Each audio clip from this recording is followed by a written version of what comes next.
Assalamualaikum class, how are you all? Hope you all are good. I'm your science teacher Miss Tida Zamur and we are going to start our science class. Students, as you know that we are studying lesson number 1, that is from cells to organisms, and in our previous lecture I told you about cells. ठीक है, हम cells को discuss कर रहे थे. We studied that whenever same types of cells performing similar functions organize into groups or into layers they form tissues. ठीक है, यानी कि group of cells को हम क्या कहते हैं? Tissues कहते हैं. Similarly, whenever different tissues combine they form organs. जब डिफरेंट टिश्यूज़ मिलते हैं तो क्या बनाते हैं? वो ऑर्गन्स बनाते हैं, हमारे बॉडी पार्ट्स बनाते हैं. ठीक है, इसी टॉपिक को कंटिन्यू करेंगे हम आज. आज का हमारा जो डिस्कशन का टॉपिक है that is from organs to organ system. Students, जब टिश्यूज़ मिलके ऑर्गन्स बनाते हैं, ठीक है, जैसे कि हार्ट एक ऑर्गन है. हार्ट का फंक्शन क्या है? हार्ट ब्लड सप्लाई करता है हमारी पूरी बॉडी में. ठीक है, सप्लाई ऑफ ब्लड होती है किसके थ्रू? हार्ट के थ्रू. लेकिन हार्ट अकेला इस फंक्शन में इन्वॉल्व नहीं है, इस सिस्टम में अकेला वो इन्वॉल्व नहीं है, बल्कि उसके साथ ब्लड वेसल्स होती हैं जो कि ब्लड को हार्ट की तरफ लेकर जाती हैं और हार्ट से ब्लड लेकर पूरी बॉडी में डिस्ट्रीब्यूट करती हैं. ठीक है स्टूडेंट्स, तो ऑर्गन्स जो डिफरेंट ऑर्गन्स होते हैं वो मिल के फंक्शन परफॉर्म करते हैं. ठीक है, इसी तरह से ब्रेन का हमने फंक्शन देखा था कि brain is control room of our body, हमारी तमाम एक्टिविटीज़ को कंट्रोल करता है. तो ब्रेन भी अकेला इन्वॉल्व नहीं है, बल्कि ब्रेन के साथ साथ स्पाइनल कॉर्ड्स, नर्व सेल्स और वो सारी चीज़ें भी उसमें इन्वॉल्व होती हैं और मिल के फंक्शन परफॉर्म करते हैं. ठीक है, सो जब डिफरेंट ऑर्गन्स मिलते हैं तो वो एक कंप्लीट सिस्टम बनाते हैं और वो सिस्टम वो फंक्शन परफॉर्म करता है. जैसे कि मैंने आपको एग्जांपल दी हार्ट की, कि जब हार्ट क्या करता है? ब्लड सप्लाई करता है, लेकिन वो अकेला इसमें इन्वॉल्व नहीं है, उसके साथ ब्लड वेसल्स भी कनेक्टेड हैं और वो मिल के ये काम करते हैं. तो वो पूरा कंप्लीट हमारा एक ब्लड सर्कुलेटरी सिस्टम बन जाता है. ठीक है, so when different organs different है लेकिन फंक्शन उनका सेम है. When different organs having similar function combine they form systems. So आज का हमारा टॉपिक है फ्रॉम ऑर्गन्स टू सिस्टम. पहले हम बात करते हैं सिंपल ऑर्गेनिजम्स की, जैसे कि स्पंजेस हैं या जेलीफिश, जो कि सिंपल ऑर्गेनिजम्स हैं जिनके अंदर कोई इतनी कॉम्प्लेक्सिटी हमें नज़र नहीं आती, कॉम्प्लेक्स ऑर्गन्स नज़र नहीं आते. Sponges are very simple animals whose cells are not organized into tissues while jellyfish have tissues but lack true organs. ये आपको एक नज़र आ रहा है, ये सीज के अंदर होता है ये एनिमल. ठीक है, it's a sea sponge. Students, ये कहने को तो मल्टी सेलुलर ऑर्गेनिज्म है, बट इसके जो सेल्स होते हैं they are not organized into tissues. ठीक है, इसके सेल्स टिश्यूज़ में ऑर्गेनाइज्ड नहीं होते.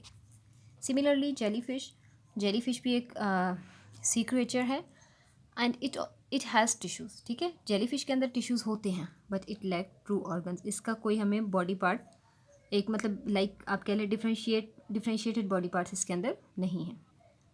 But in case of complex multicellular organisms, unlike jellyfish or sponges, complex multicellular organisms like human beings have tissues and organs, and several of organs and tissues are even linked to form systems. Each of these systems in turn perform one or more specific functions. ठीक है, complex multicellular organism जैसे कि human beings की जब हम बात करते हैं तो we say that they have tissues, उनके अंदर tissues भी हैं. टिश्यूज़ कंबाइन होकर ऑर्गन्स बनाते हैं और डिफरेंट ऑर्गन्स जो होते हैं वो लिंक करते हैं आपस में, दे फॉर्म सिस्टम्स. और फिर हर सिस्टम अपना अपना एक स्पेसिफिक फंक्शन परफॉर्म करता है. इन पिक्चर्स में कुछ सिस्टम्स बताए गए हैं ह्यूमन बीइंग्स के, इनको वन बाय वन हम डिस्कस करेंगे. ठीक है, first of all nervous system. Students, nervous system हमारी बॉडी का वो सिस्टम होता है जो कि हमारी बॉडी की तमाम एक्टिविटीज़ को कंट्रोल करता है. Controls the activities of the body.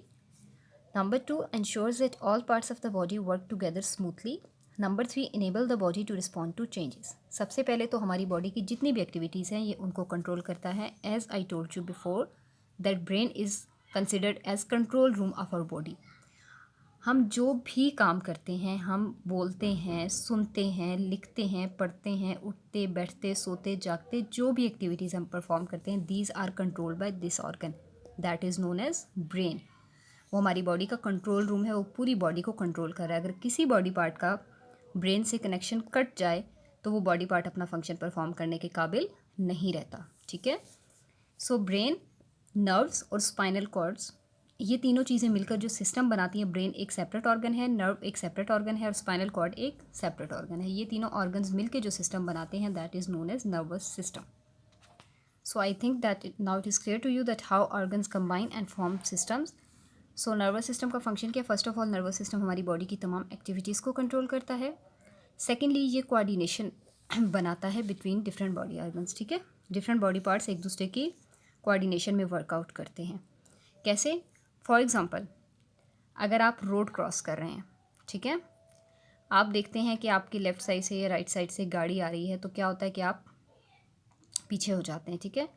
या आप केयरफुली आप रोड क्रॉस करते हैं, that is due to your brain. आप उसमें आपकी हेल्प कौन कर रहा है? सबसे पहले तो आपकी आइज़, आपने आइज़ से उस गाड़ी को देखा या आपने अपने कानों से उसके हॉर्न को सुना, ठीक है।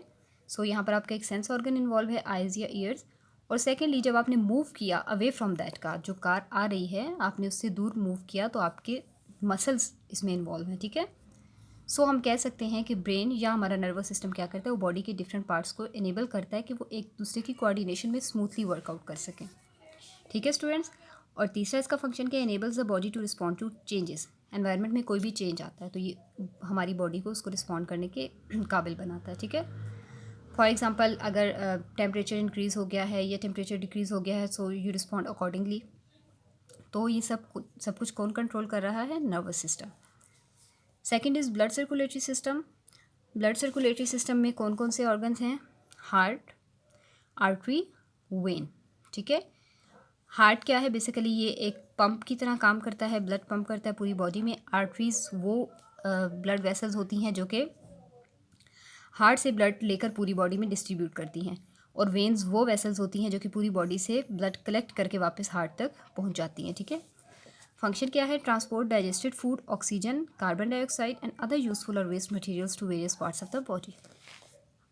कहने को तो हार्ट ब्लड पंप कर रहा है, लेकिन ब्लड के साथ साथ डाइजेस्टेड फूड, ताकि जो खाना हमने खाया है जब वो डाइजेस्ट हो जाता है तो उसमें से न्यूट्रिएंट्स ब्लड के ज़रिए पूरी बॉडी को प्रोवाइड होते हैं, ठीक है। ब्लड के ज़रिए पूरी बॉडी को प्रोवाइड होने का मतलब ये है कि जिस जिस जगह पर हमारी बॉडी के अंदर जिस जिस न्यूट्रिएंट की ज़रूरत है वो ब्लड के साथ ट्रैवल करता हुआ पूरी बॉडी में डिस्ट्रीब्यूट होता है। सिमिलरली ऑक्सीजन जब हम ब्रीथ करते हैं, ऑक्सीजन हमारे लंग्स में जाती है और फिर वहाँ से वो ब्लड के थ्रू पूरी बॉडी में डिस्ट्रीब्यूट हो जाती है।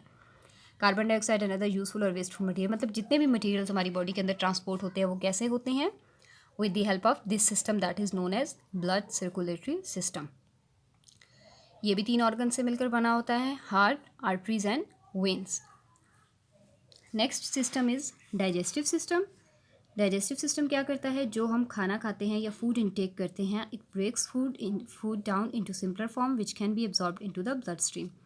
स्टूडेंट्स, जो भी हम खाना खाते हैं, मैंने आपको अभी बताया कि वो डाइजेस्ट होता है और फिर वो ब्लड के थ्रू हमारी पूरी बॉडी में डिस्ट्रीब्यूट होता है, ठीक है। अब फूड पार्टिकल्स का साइज़ इतना नहीं होता कि वो ब्लड के थ्रू पूरी बॉडी में एब्जॉर्ब हो सकें या पूरी बॉडी में डिस्ट्रीब्यूट हो सके। उसके लिए ज़रूरी है कि जो फूड पार्टिकल्स हैं वो पहले छोटे छोटे पार्टिकल्स में ब्रेक डाउन उनको किया जाए, ठीक है। तो उनको ब्रेक डाउन कौन करता है? हमारा डाइजेस्टिव सिस्टम। जब हम खाना खाते हैं, it starts from mouth and it ends at anus. ये डिफरेंट ऑर्गन्स हैं जो हमारे डाइजेस्टिव सिस्टम में इन्वॉल्व हैं। Mouth, oesophagus which is also known as food pipe, then stomach, small intestine, large intestine, rectum and anus, ठीक है। इनका function क्या है? ये फूड को पहले सिंपलर फॉर्म में ब्रेक डाउन करते हैं। फूड पार्टिकल्स जो कि बड़े साइज़ के होते हैं उनको छोटे छोटे पार्टिकल्स में ब्रेक डाउन करते हैं।